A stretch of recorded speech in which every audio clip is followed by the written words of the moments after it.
Welcome back to WeakT Gaming. What's up, YouTube? Today's video is taken from our Torment Tides of Numenera live streams.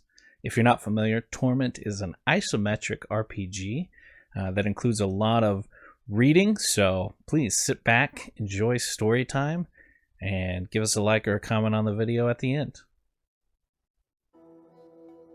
Interesante.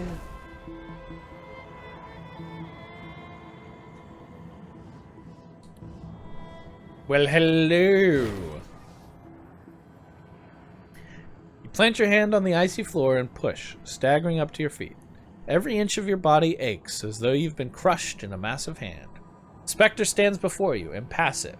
It may be your imagination, but he seems more solid than before. A phantom tendril, Ohm's tendril, coils around your forehead, cool and soothing. Find yourself staring at your hand, your solid, real hand. Across from you, the specter is still transparent. The tendril tightens once, as if in confirmation or warning. Then the sensation is gone. You are alone here with the specter once more. He is waiting for you to speak, frowning now. Why am I in the labyrinth? Your words tumble into the air and fall apart like handfuls of dust, and this time you're certain the specter is less transparent than he was even a second ago. I brought you here, the specter says calmly. We need to talk. You barely hear him through the pain. I've something I've been meaning to tell you. You see, I haven't been completely honest with you. I'm not a part of you. You're part of me. I created you. I'm the changing God.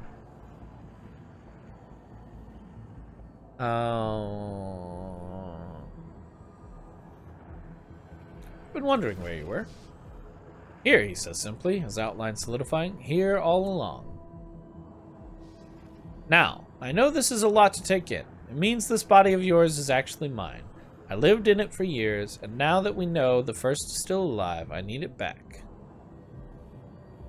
And what would happen to me? A good question, he says. He seems taller than he did a moment before. Once you give me my body back, your thoughts would be pushed to the back of my mind. It would be frightening for a moment, disorienting maybe, but not painful, and then our thoughts would merge. You'd become a part of me again. Spreads his hands, and that's it. Now, give me my body back. This is my body. It's not your body. I knew you'd say that, but let's get this straight. I lived in this body. I made it for a purpose, and now you say your wisp of a life outweighs my centuries of experience. Or maybe you think my first cast-off has a better way, Some magical solution to live out your false existence without price? I promise you, she has no such thing. She has always only killed to get what she wants. Her self-interest is just as strong as yours and mine. The only difference between the three of us is that I am real. You wouldn't exist if it weren't for me. You don't exist apart from me. Everything you are is a byproduct of my skills, my intellect, my experiences. And now that I have the chance to stop the sorrow, to save us all, you refuse me? Who in the hells are you? The new owner of this body. It was never yours to take, the specter says, grimacing. No, let me tell you what you are. You're an accident of fate, a parasite in the mind I built. You are a child. I don't want to destroy you, but I will if I must. Give me control. Now, leave me alone. Then I'll take it, the specter says, and spreads his arms. Tidal energy pours from the air around you, flowing into the specter. The ground itself slips around your feet, holding you in place. You feel your grip on your body, your mind, slipping by fingerlings. You are diminishing. He is winning. You search your mind, your hard-earned memories, for something that will loosen his hold on you. I'm going to rip you out of my... I don't need to fight. Oh, I'm on the ghostly one where he says,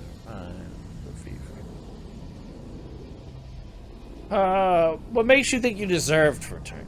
Spectre winces, as if you have struck him, mutters something under his breath. His outline flickers once, like a candle in a soft breeze.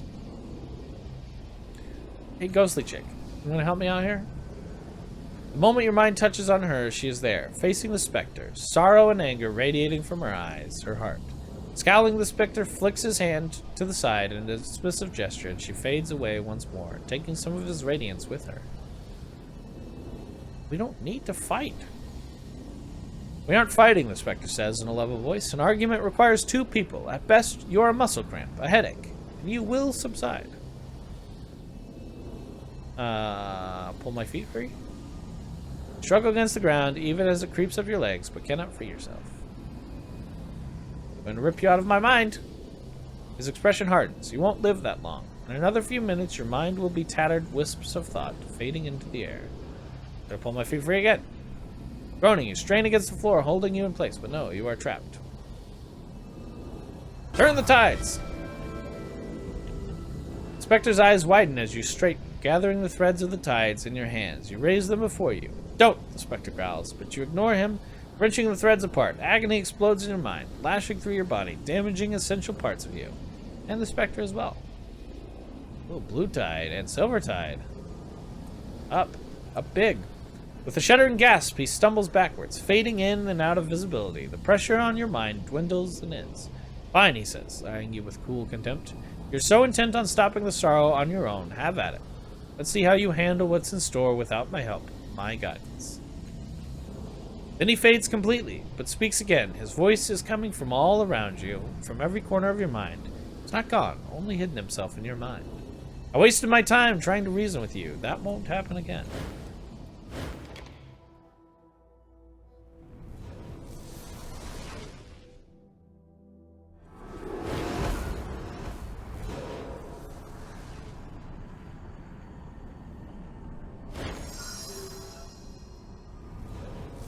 As the portal closes behind you, something feels off. It only takes you a second to realize the Spectre is gone. It is quieter now in the calm of your mind. But he's not truly gone, is he? You can still feel him out there, watching, waiting. Perhaps for a moment of weakness in which to strike. I'm going.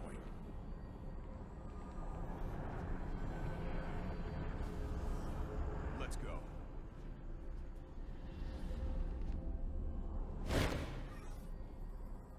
Sadly flexes her transparent hand, summing a halting, tuneless little melody under her breath. Connection between you pulses with the rhythm of her song. I like your mind, the young woman says, peering around. Nice high ceilings. I'm going.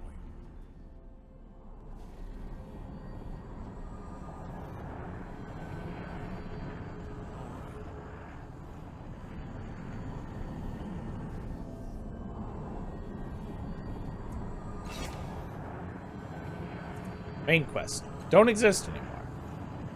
There's no such thing.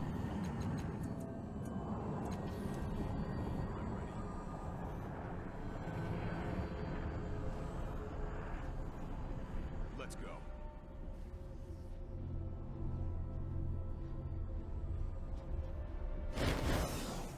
Much better.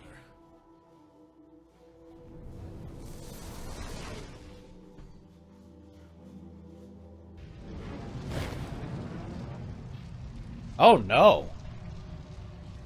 Oh no.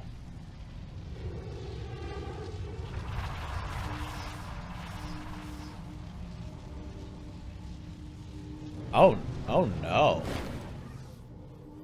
Your eyes snap open, and at first you fear you've fallen deeper into the labyrinth. Another fathom, flames rake the ground around you, the bedrock buckling under the heat. The image of Adris resolves as your vision adjusts to the searing light. Her composure is beginning to crack. You can see the fear in her eyes, held in check only by her iron will. You're awake, quickly now. While you were inside the mirror, gods, the shields have fallen. Sorrow is breaking into the sanctuary. She scans the area. It's destroying our home. The others are trying to hold it back, but tell me first, did you find what you were looking for? Yes and no. You mean the first was right all along? You must find a way to stop him. He must not be allowed to succeed. I knew he was the pinnacle of selfishness, but this... Now we must deal with the situation at hand. A few have already escaped, but most are trapped within the rubble and flames. Some, too, are terrified to move. You must get to the teleportation platform and flee. Save as many as you can on your way. Although the dome no longer encircles our sanctuary, the generators may hold enough power to slow the sorrow's progress. They can be activated by placing your palm here and whistling this tune. Her dry lips rasp a 5-note discount that you commit to memory. She plants a kiss on your cheek. Good luck, brother. Let's make sure as many survive as possible. She runs off, her voice raised in command, as if a quiet matron of Mila Vest had never existed.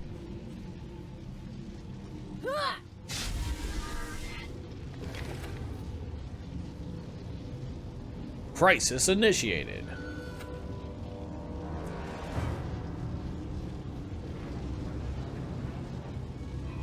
Happy to help.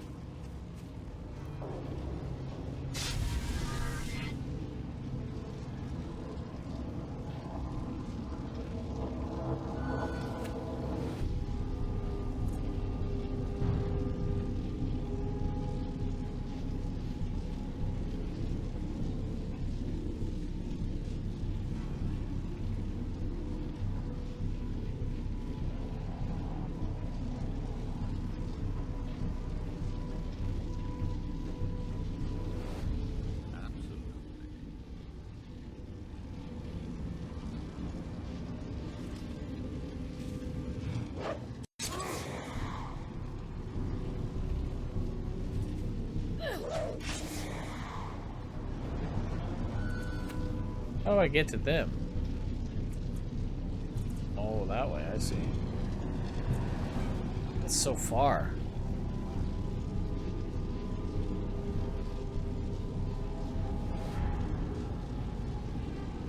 Let's go.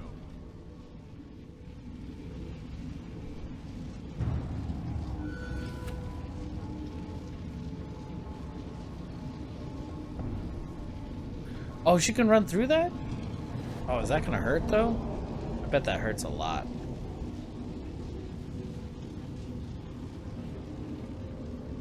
Let's try it.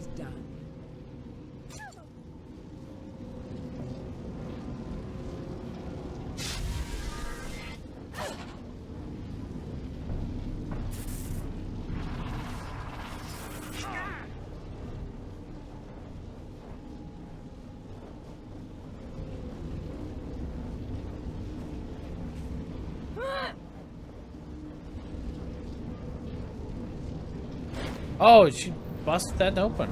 Wow.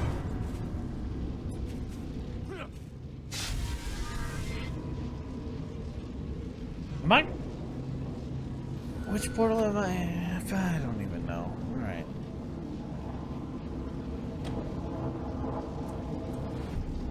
Kill this thing, Eritis. I bet your ancestors felt that.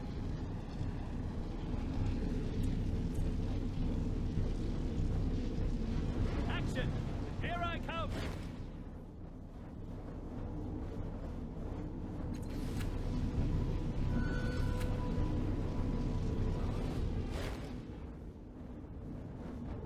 Mush this thing.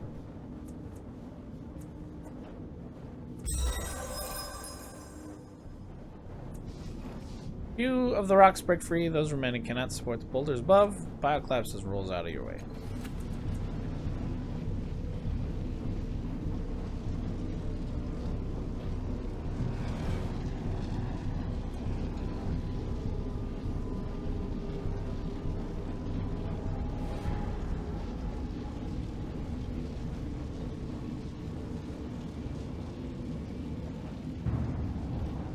He can move far. Viber's a speedy little boy.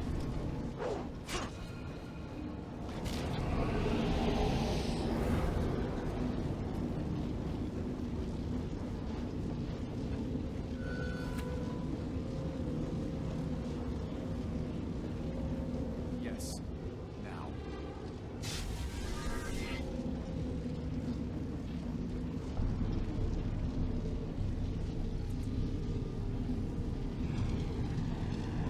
Fine.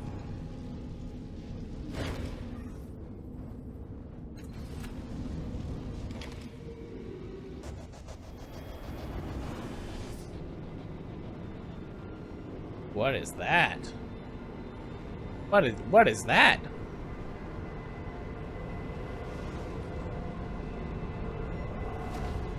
What is that?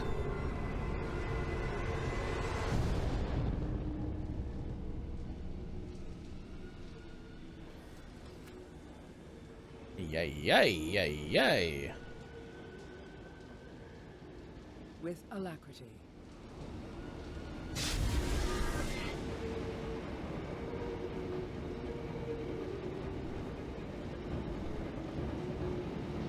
Allow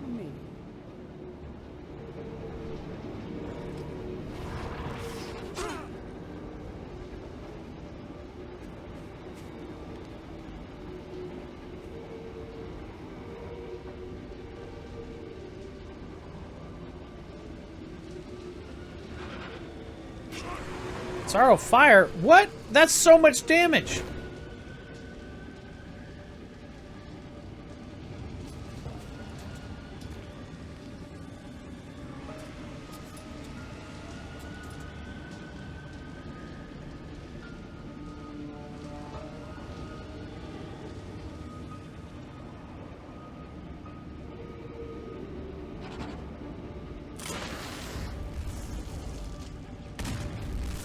Alrighty then. Okay. It just shouts to you above the din. Hope is not lost. The feretory. If there's any truth in the legends, then it is our only hope. She looks up at the towering sorrow, but you'll need time to understand it. If one of us is brave, perhaps others can live to find a way to stop it. She breathes in once. I am brave. I am brave. I will buy the time for you and the others, young one. Make the most of it. Now we need you. She turns away, hearing your words, but ignoring them. A golden glow surrounds her as she steps forward, a kaleidoscope of beautiful colors, the shifting energies of the tides cast into tangible being. She holds her hand aloft, and ethereal fires play around it. The weight of the sorrow's baleful focus settles on her. Your vision shrinks to a pinpoint as the two face each other. Tend me, sorrow. Ooh, that's kind of fun. Very little damage. Surprisingly small amount of damage. Save who you can and run.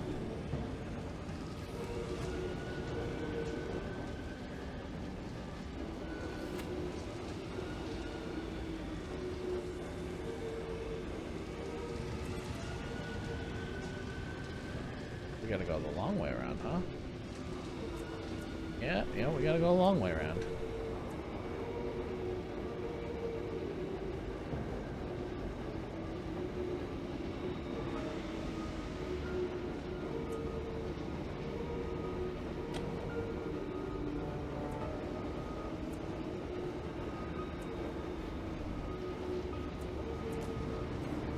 Kill that thing, Ertus.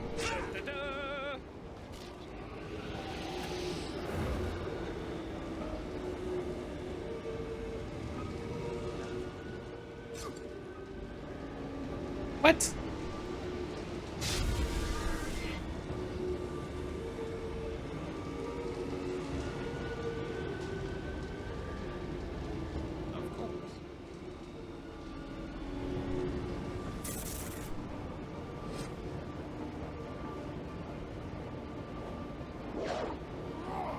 Uh-oh.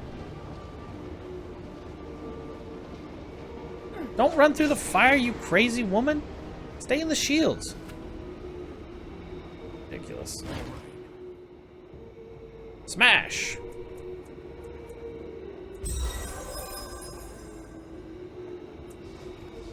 Get the rocks break free. This thing crumbles.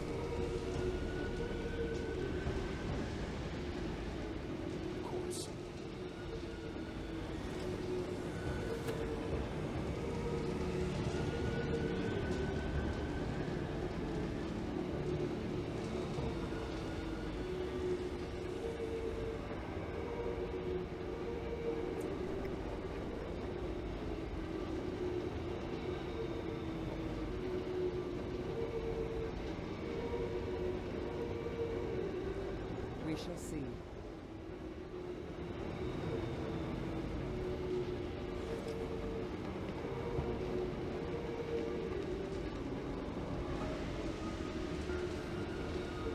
Get out of my way!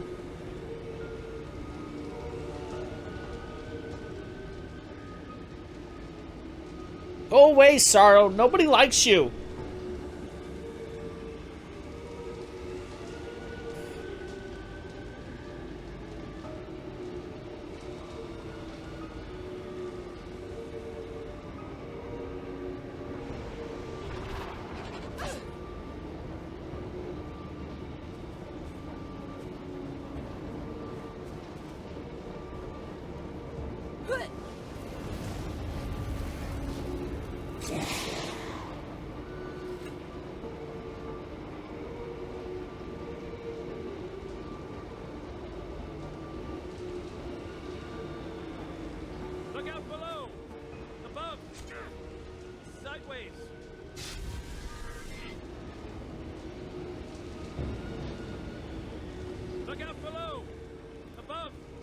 Good job, Eritus.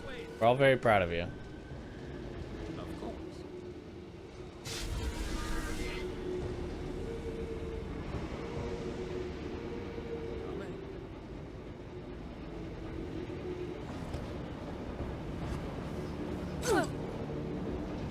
Critical hit.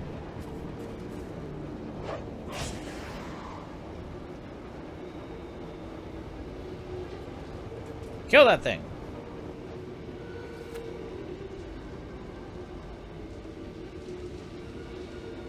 I'm going.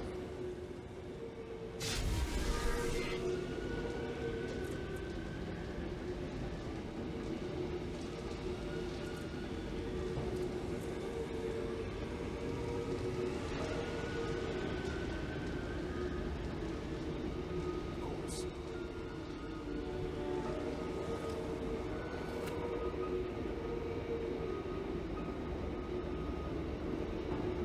In this world, then. Stop touching the sorrow fire, you crazy nerds. Of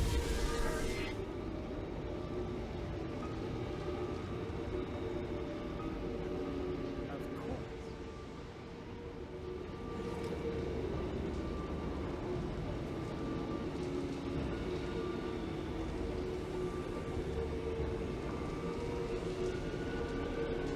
Leave us alone, Sorrow. You suck.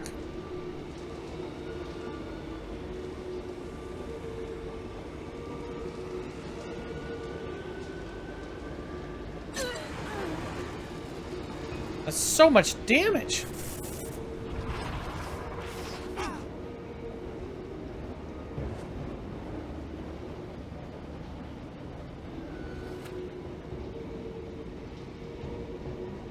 Okay, that's broken.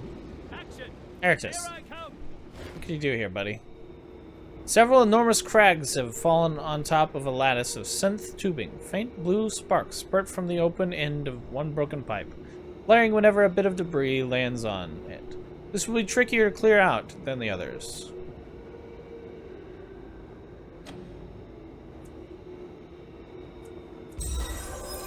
Good job, Eritus. Success! Avoiding the sputtering energy, you remove several heavy stones from the pile. Exposed synth tubes flash as some of the heavier rocks fall into them, disintegrate with a hiss.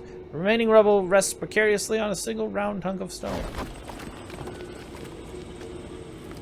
Good job, Eritus. Now you have to smash it.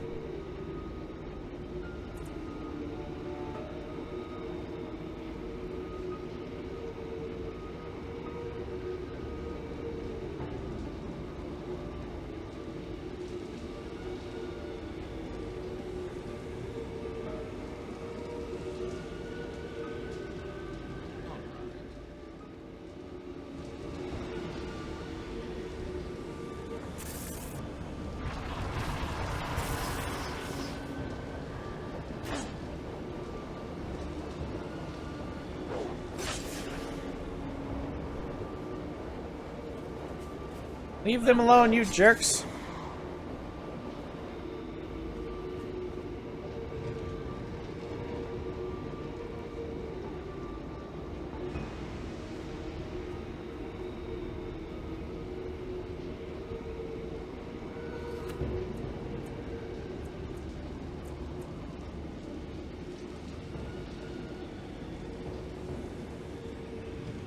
Any rebels piled on top of an amazing atomizing lattice of synth tubing. You'll have to clear it before you can escape.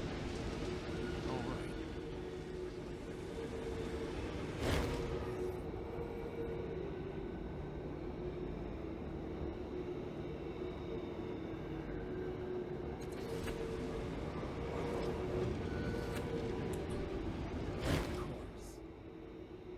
Smash! Nice! Hit that 50% chance. Nice job, Callie. Boom. We shall see.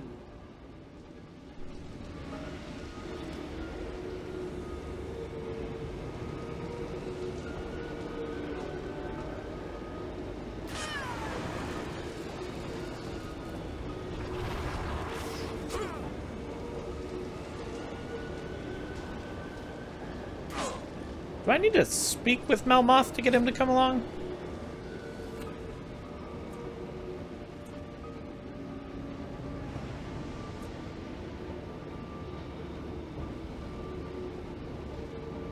He seems to be fairly decided that he's just gonna give up and die. Of course. Try to lever the rocks free. Ah, nice. Critical success! You pick up a meter-long length of synth and eyeball the pile's center of gravity. With a quick jab, you set the pole under the rocks, hop up and press down. The mound crashes into the synth lattice and atomizes. The last of the rocks buries the device.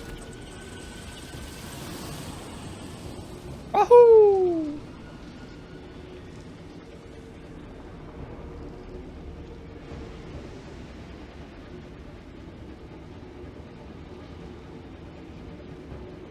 I'm ready. I'm always. Iber, how fast are you? Fast enough, perhaps? No, no, you don't have reaction.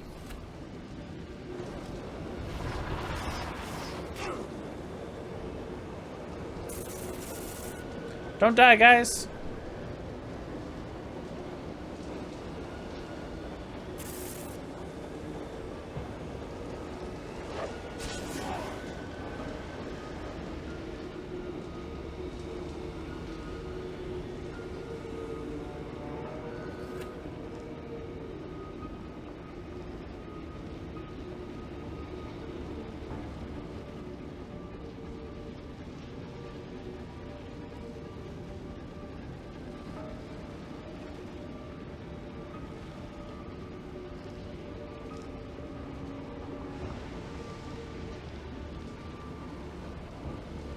Yes. I go to my father's.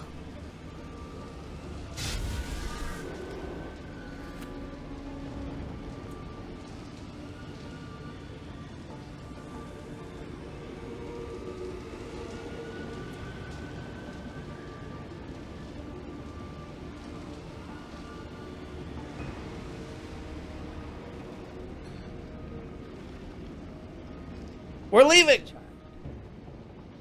This way, everyone!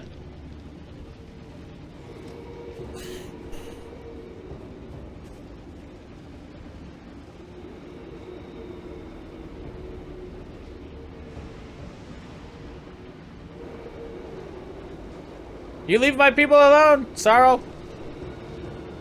You leave them alone, you jerk!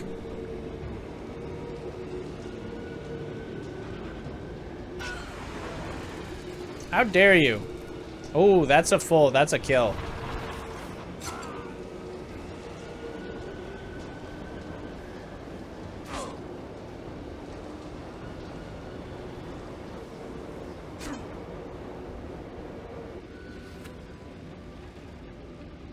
If you want a job done right.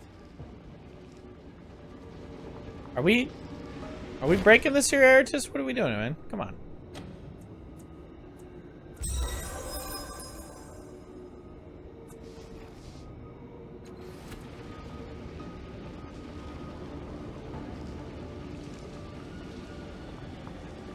Look out below!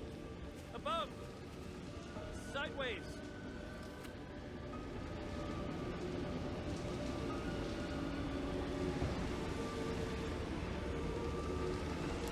Do I need to go back and talk to Melmoth?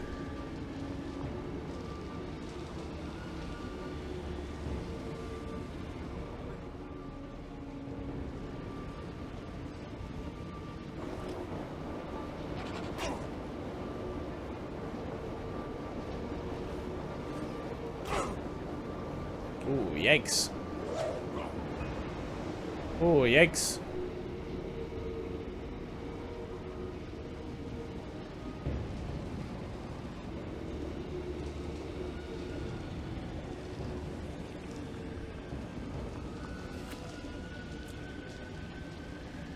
I'm going.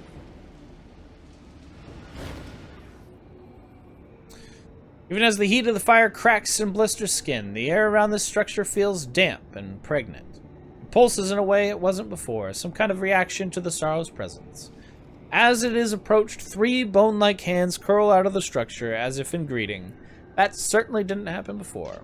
Telepathic whispering begins, a cold, cacophonous chittering that is clear despite the roaring flames all around. Something is alive inside this thing. Turn the nearest bone, force a connection with the mind inside the pyramid. You reach out with the tides, pulling the psyche inside the device closer. The screeching, moaning, crying voices nearly deafen you, crushing your head with psychic pressure. When you think you can't handle anymore, the mind lashes out at you, breaking open the cage that contains it. Bones glide languidly into place, then disappear into the structure. A voice, or 1,000 voices, moan in your head. The pyramid peels open, a swirl of transdimensional energy and biological fluids blossoming inside. A portal, with something else waiting on the other side. You can only hope it's not worse than the sorrow that hunts you here.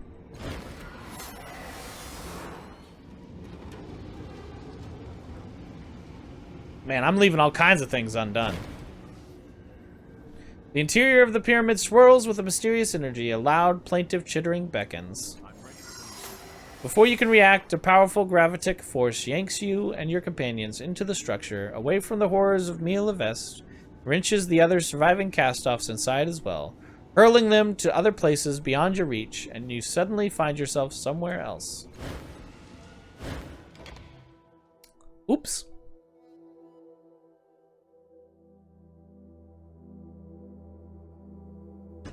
Uh-oh.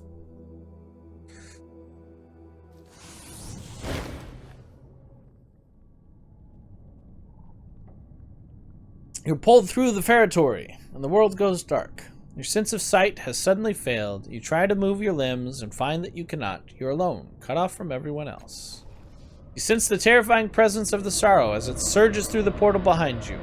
Knowing you are trapped, it reaches out and is hurled back, shrieking in fury. Its cries vanish at once, as if an impermeable wall has suddenly been raised between you. In the instant before that happens, however, you sense the roiling, nauseating shape of its mind through the place in your mind where resides, and pain mingled with a wordless rage.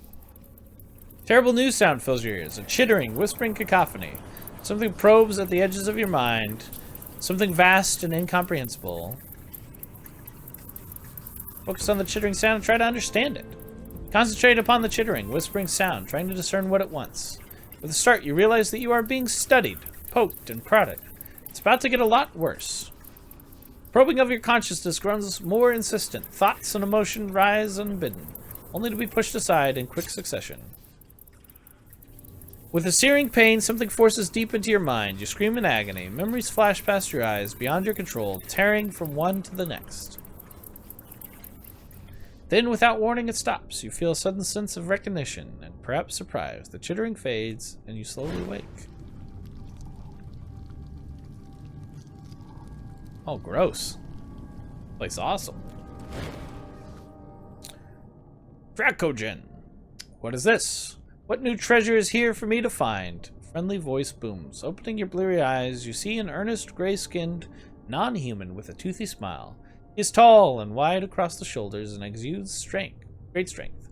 His hands terminate in long claws. That tattoo. Another of the changing god's children has made his way here. It's been a long time. But where are my manners? My name is Dracogen, and you are in the bloom. Though I dare say you didn't expect to arrive here quite like this. His cast-offs always find the most exciting curios for me. He studies you briefly, his eyes roving across your body with practiced ease. Do you have questions? Perhaps I can answer them for you. He whispers, Tiber whispers in your ear. Don't do it, lad. He's never friendly, unless he wants something from you, and you do not want him to want anything from you. Tiber, old friend. The tone of his voice is avuncular, his smile wide. How are you? He holds up a finger. Actually, we should wait a moment to catch up. I must first engage your compatriot. I have some pressing business that simply cannot wait. I'm sure you'll understand.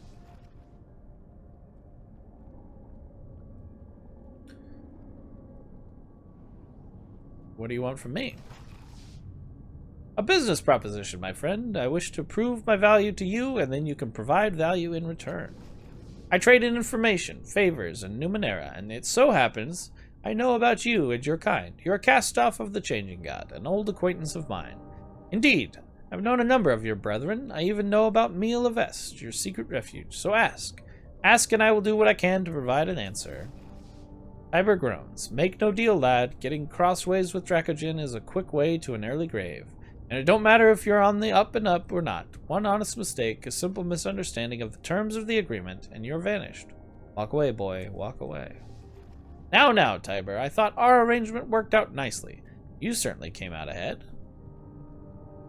The vest has been destroyed by the sorrow. Shock flashes across his features, and he wipes it clear quickly. I am truly sorry to hear that. I never had the honor of a visit, though I longed to go. Such accumulated knowledge, so many artifacts lost. The value of the pieces would have been worth, well, no matter. No matter, what's done is done. That is valuable information. I need to think how best to leverage it. What do you know about the cast-offs? I've met your sire. I know he makes and discards you. I know that the sorrow pursues the Changing God and destroys his cast-offs as a consequence. He smiles. I know more, but my trade is information. We'll speak more of what I know later, perhaps. I know you are hunted by what might be considered a natural enemy of the bloom. Most cast-offs prefer not to come to the bloom. It is a great predator, you know, and something about the psychic energies of your kind seems to have a great appeal to it. Perhaps some residue of your sire's life. Residue. I'm here looking for the first cast-off. She has been dead for over a century. Have you tried her tomb? She's alive and she's here in the bloom. Mazov, how interesting. In any case, you seem to believe what you have said. I concede that common knowledge is not always correct, and I bow to your surety. I do not have your answer, but I know one who might. His information is intriguing, but I'm more interested in how he came across it. If you wanted to know anything about the bloom, you should speak to its ruler, the Memorvira. Alright, where can I find her? Inside her fortress, but she has locked her gates to outsiders while she considers the problems that face her. Only those who can provide something of value to her get in now. He bows, like me. So what do you want in exchange for an introduction? I once had to claim to an artifact, but it was spirited away to a place called the Ascension of Kex Lianch, a realm of crystalline beauty. I need that artifact back.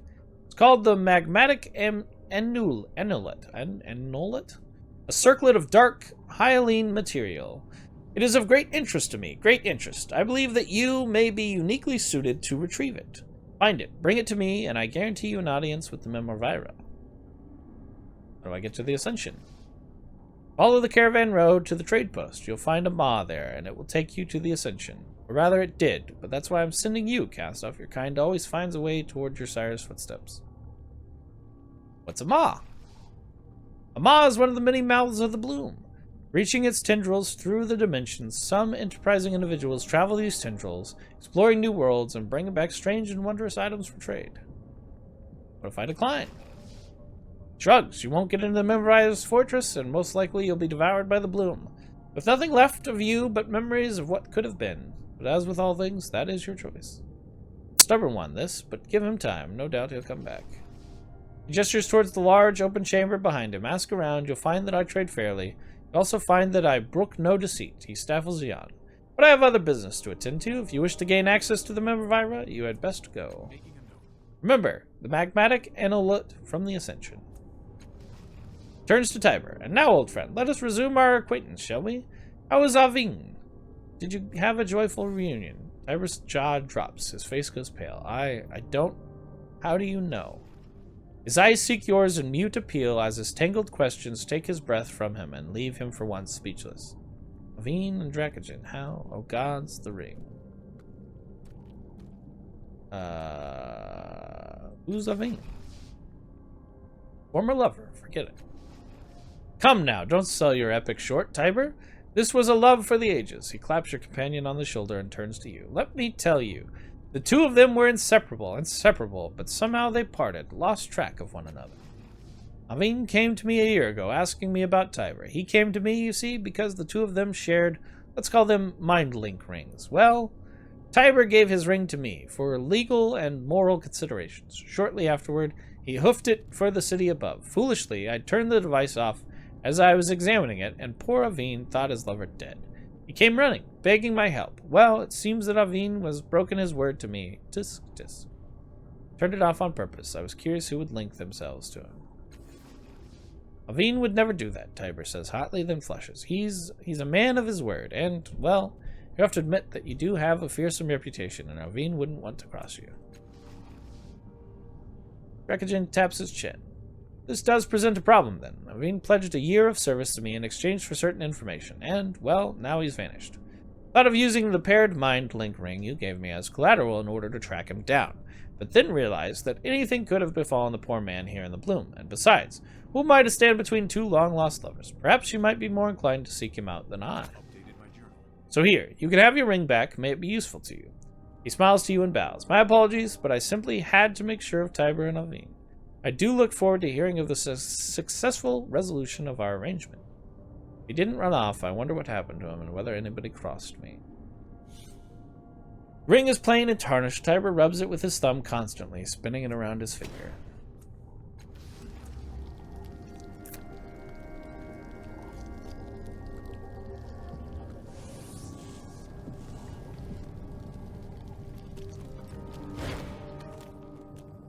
Yane. A woman, barefoot and in rags, stands defensively beside her tent. Despite her obvious poverty, she crosses her arms and holds her chin high. What do you want? Another dangerous-looking one. Gods, is there no end to the predators in this place? Who are those people who ran off? She points her chin in the direction of the tunnel that leads out of the courtyard. They're called Delny and Vrung. They've been squeezing money out of me for months. Protection, they call it, though obviously they only mean from them. I wish I could do more than simply cave to their demands, but as you can see, I'm not exactly equipped to defend myself. All I can do to survive. Maybe I can help. Where did they go? They crawl out of a hole somewhere deeper in the bloom. Little Neelish, I think it's called. I'm not the sort to wish violence upon anyone, even people like them, but I hope something happens to stop them. So naive, hoping for help. Still no harm in pointing one potential thug to another. Tell me about yourself. She gives you a weak smile and curtsy. My name is Keen, the Bloom's most pitiable storyteller and self-styled innkeeper. Though I admit that inn is far too fine a word for my little tent. Still, I can provide a meal, a bedroll, and at least a modicum of entertainment in the form of tales from my homeland. Before I came here, I was a noblewoman, believe it or not, a courtier from Sturthal. She gets a faraway look in her eyes. It feels like a previous life. I wonder if I'll ever find my way back. She shakes her head. I suspect not. Even if I could leave the bloom and learn the direction of the steadfast, the journey itself would be lethal. Okay. How'd you get here? You've seen the Katina, I assume. She gestures broadly at the massive broken vehicle behind her, being slowly subsumed by the bloom flesh. It's a kind of magical carriage, capable of traveling great distances by skipping over the space in between. Governor Marazek's priest determined that it came through Sturthal on a very precise schedule. It would appear at one of a few locations near Sturthal every 73 hours. Well, among the nobles it became a sort of adventure. We would dare one another to board the Katina and even hold parties at a location where it was scheduled to appear. It was exciting. I knew people who went on such journeys and came back with the most wonderful tales. They'd spend a couple of days meeting strange, fascinating people and visiting wild locales. Some, I am fairly certain, were not even in the Ninth World. I had to see for myself. Isaac always had the most romantic tales. Clouds of crystal, Piccola's shimmering fields, a dome of water in the desert. About a year ago, my friends and I threw a Katina Gala in anticipation of its arrival. We packed and dressed for adventure. When the carriage arrived, we boarded immediately. She clasps her hands in front of her and sighs. Sadly, that was the Katina's final journey. It crashed here, tunneling through part of the bloom. Most of the passengers were killed in the crash, and the rest in the months since. I am all that's left of that voyage. I only wished for a tale half as romantic as his were. Sadly, that will never be. So strong! I never considered myself strong. If I was truly strong, I might have kept the others alive too, she sighs. But thank you. Where's Sturthal? Hundreds of kilometers from here, from what I've learned. As I understand it, the bloom is located in what we in Sturthal call the Beyond, or actually, Beyond the Beyond. As I had never heard of the Sagas Protectorate or any of the places people talk about here. True. Storthal is one of the largest cities in the Steadfast. It perches on the edge of an enormous rift in the ground called Voyal Chasm. Some streets and buildings even protrude from the cliffside, not unlike your Sega's cliffs. As I understand it, it's a cultural jewel in an otherwise war-torn nation. Look at her closely. You notice immediately that her rags are actually made of a high-quality fabric. It appears that they were once a fine green dress or gown, but it is now filthy and torn. She catches you looking and straightens her posture, seeming almost regal for a moment. Alright, well, see you around. I'm ready. What's your deal?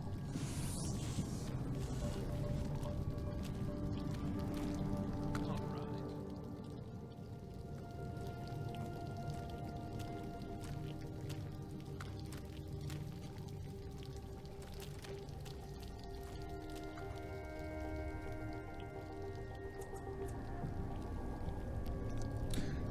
I guess I've got some levels up, you know.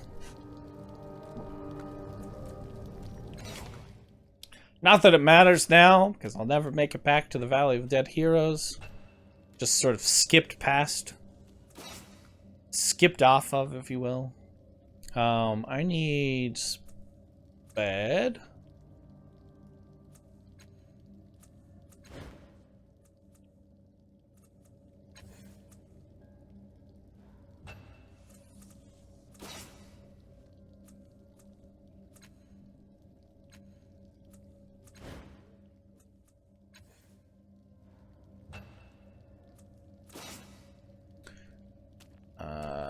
Increase your speed.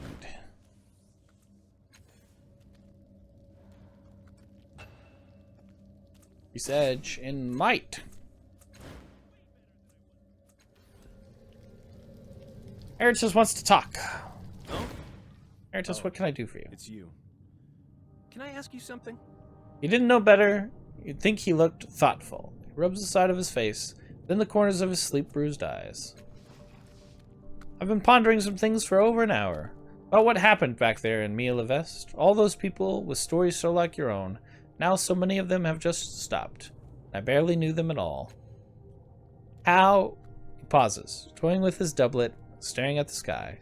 His glow pulses, growing brighter and brighter until it's hard to look at him directly. How are they supposed to be part of my story if they're dead? I don't like this thought. Suffuse him, blind him, yes. Talk about them as if they didn't exist before you came along. Oh, I know, he says, chuckling. I didn't think they appeared the moment I arrived. He shakes his head. It must have been hard for them, you know, waiting for me to get there, knowing that things would be so boring until I did. And he slaps his forehead. We weren't talking about me, we were talking about your family. There, he begins, then winces. The glow around him is glowing brighter than it ever has before. He doesn't appear to notice, however. Their stories are over now, aren't they? I mean, unless they come back at some dramatic moment, more powerful than they were before. I love doing that. He's still talking. We are filling his eyes and thoughts, and he is still talking. But assuming that doesn't happen, what does it mean? Their stories mattered to them, I think. But what do they matter now? The golden light of his aura and his casual words can't quite hide the glimmering beads of sweat rolling down his cheeks.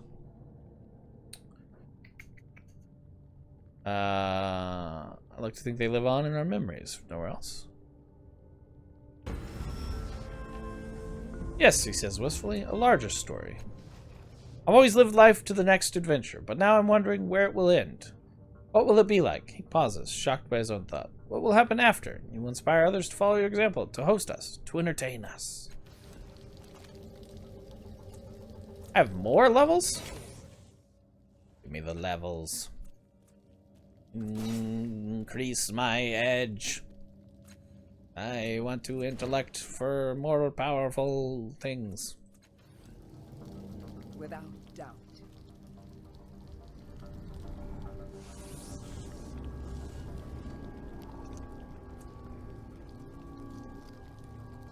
Hey, what's going on here?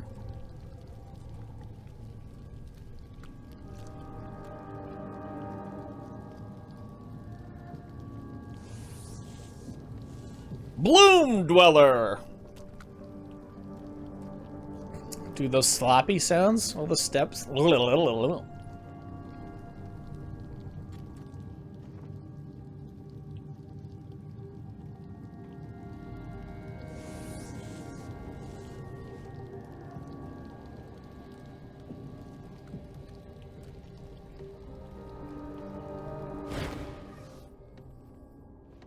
The fat little man turns towards you, a wide smile already on his face. Indeed, his smile is unnaturally wide, reaching almost to his ears. You notice that his mouth contains 2 rows of white, well-manicured teeth. You catch me in the midst of an auction, sir, but no need to beg pardon. My clients will wait. He leans forward conspiratorially. I find that sort of delay in the proceedings gets them talking amongst themselves and sparks their competitive natures. Good for prizes. Smile gets even wider, if that's possible. Parson Flint is my name, and the disbursement of so-called slaves to so-called owners for the betterment of both parties is my trade. Lo, Flint! Still dealing in human misery, I see, Tiber says. Listen. Why, if it isn't old Tiber and another school of fish on the hook, eh? Watch out for this one, friends. He couldn't play it straight on a tightrope. That's nice coming from a swindler like you. Tiber winks at you. Never mind that school of fish line, lad. We're only pulling each other's legs. Can't put a school of fish on one hook. Terrible euphemism. Terrible. Are we? Doesn't matter. Any friend of Tiber's is a welcome customer of mine. Parson raises his eyebrows expectantly. What sort of slave are you looking for?